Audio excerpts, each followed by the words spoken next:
வணக்கம் நண்பர்களே, இது VDL விலாக்ஸ். கதை கேட்கலாம் வாங்க.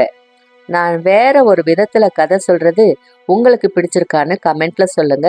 ஏதாவது கரெக்ஷன் இருந்தா கூட கமெண்ட் பண்ணுங்க, நான் கரெக்ட் பண்றதுக்கு முயற்சி பண்றேன். இதுவரை நம்ம VDL விலாக்ஸ் சேனலுக்கு சப்போர்ட் பண்ண அனைத்து நல்ல உள்ளங்களுக்கும் நன்றி. தொடர்ந்து சப்போர்ட் பண்ணுங்க. வாங்க கதை கேட்கலாம்.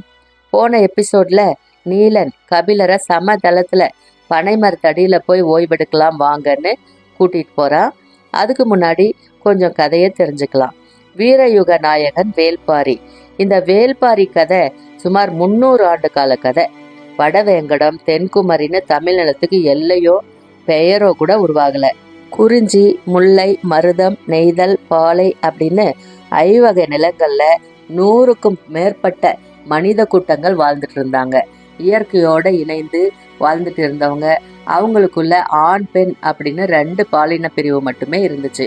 வேட்டையாடிட்டு வர்ற உணவை ஆண்கள்லாம் என்ன பண்ணுவாங்கன்னா நெருப்புல சுட்டு சாப்பிடுவாங்க.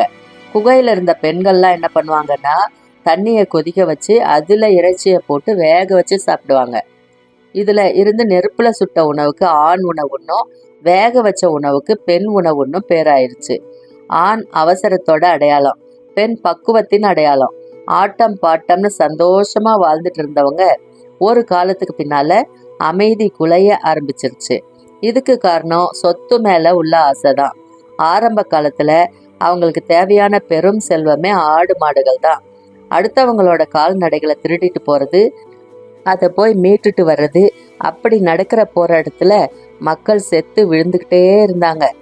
அடுத்த கட்டமா விளை நிலங்களை அபகரிக்க குளங்கள் மோதிக்கிட்டே செத்து விழுந்தாங்க. செழிப்பான விளைநிலம் எங்க இருக்கோ அங்க சண்டை போட்டு ரத்தம் வருஷம் முழுதும் உலராம இருந்துச்சு.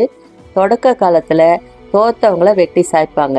இப்போ அப்படி இல்லை, அவங்கள அடிமையாக்கி வேலைக்கு வச்சுப்பாங்க.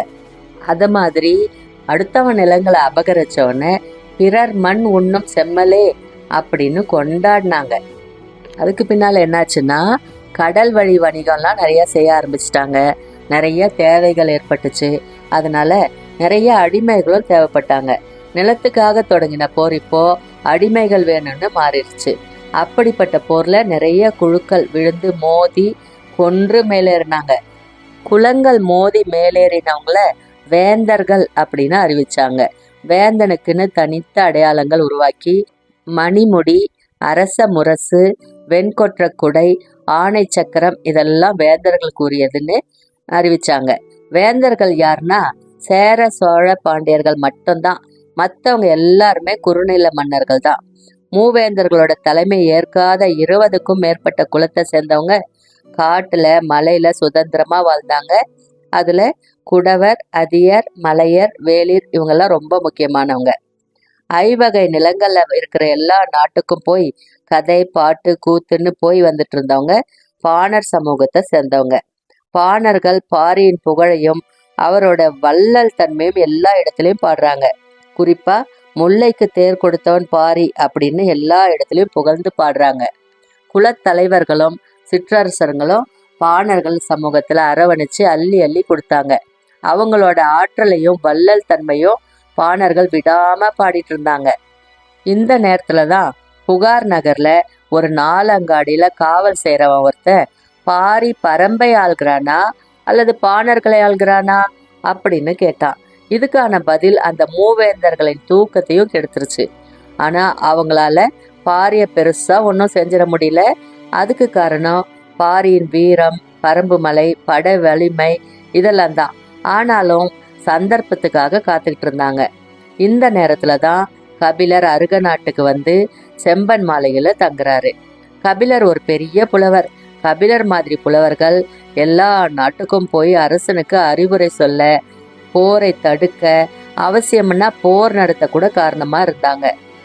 பாரிய பத்தி பாணர்கள் திரும்ப திரும்ப புகழ்ந்து பாடுறப்ப கபிலருக்கு ஆச்சரியத்தை விட சந்தேகமே அதிகமா இருந்துச்சு. பாரி உண்மையிலே அப்படித்தானா அப்படின்னு பாக்குறதுக்காக தான் கபிலர் பாரிய பார்க்க போறாரு. சமதரைக்கு நீலன் கபிலரை கூட்டிட்டு வந்து ஒரு பனைமரத்தின் அடியில உட்கார வைக்கிறான்.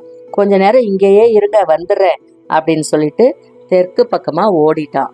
கபிலருக்கு வலி அதிகமாயிருச்சு. இவ்வளவு வேகமா எதுக்காக ஓடுறான் அப்படின்னு யோசிக்கிறாரு. சரி, இப்பவாவது உட்கார விட்டானே அப்படின்னு நிம்மதி பெருமூச்சு விடுறாரு. அவரை சுத்தி நிறைய பனை மரங்க, பனை மட்டை, பனம்பூ அப்படின்னு இருக்கு. இதெல்லாம் பார்த்துட்டு இருந்தவருக்கு திடீர்னு ஒரு சந்தேகம் வருது. ஒருவேளை அவளை பார்க்க போயிட்டானா? அடுத்த குன்றை தாண்டனுமே, எப்படி அவன் இருட்டுறதுக்குள்ள வந்துருவானா? பெண்ணின் இதழ் சுவை பத்தி கேட்டானே, நான் கொஞ்சம் அதை பத்தி சொல்லியிருந்தா போகாம இருந்திருப்பானோ? இல்ல சொல்லியிருந்தா அப்பவே புறப்பட்டு போயிருப்பான். அப்படியெல்லாம் எண்ணங்கள் ஓடிட்டு இருக்க அதே வேகத்தோட நீலன் வந்து நிக்கிறான். கையில பச்சிலைகள். இத வாயில போட்டு மெல்லுங்கள் அப்படின்றான். என்னப்பா இது, ஒரு இலை சாப்பிட்டாலே உயிர் போயிடும்னு சொன்ன, என்ன இலை இது அப்படின்னு கபிலர் கேட்கிறாரு.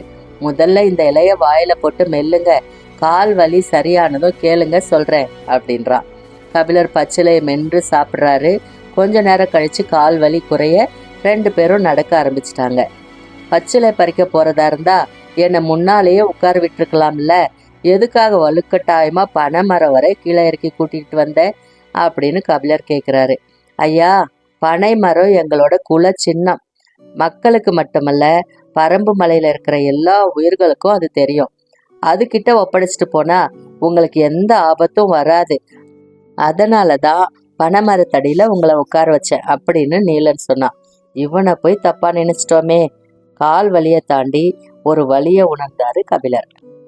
தென்னை மரம் எந்த திசையில வேணாலும் வளைஞ்சு வளர தன்மை கொண்டது. ஆனா பனைமரம் தன் போக்குல செங்குத்தா வளரும். இயல்புதான் குணத்தை தீர்மானிக்குது. வளைஞ்சு கொடுக்காத பரம்பு நாட்டின் இயல்பு பனையிலும், பனை மரத்தின் இயல்பு பரம்பு நாட்டிலும் நிலை கொண்டு இருக்கு. பனைமரம் தான் பரம்பு நாட்டின் ஆவேச அடையாளம். அதோட நிழல்ல தான் பாதுகாப்பா உட்கார்ந்து இருந்தோம் அப்படின்னு நினைக்கும் போது இன்னொரு நினைப்பு கபிலருக்கு வருது. ரொம்ப நேரத்துக்கு முன்னாலேயே பாரியோட பாதுகாப்புக்குள்ள நாம வந்துட்டோம் அப்படின்னு கபிலர் நினைக்கிறாரு. பாரி வருவான். நண்பர்களே, நம்ம சேனலை முதல் முறையா பார்க்குறவரா இருந்தா சப்ஸ்கிரைப் பண்ணி பெல் ஐக்கானையும் டச் பண்ணுங்க. அப்பதான் நான் அப்லோட் பண்ற வீடியோஸ் உங்களுக்கு உடனுக்குடன் நோட்டிஃபிகேஷன்ல காட்டும். வீடியோவை ஸ்கிப் பண்ணாம பாருங்க. அப்பதான் இந்த கதை உங்களுக்கு புரியும். மீண்டும் அடுத்த வீடியோல சந்திப்போம். நன்றி, வணக்கம்.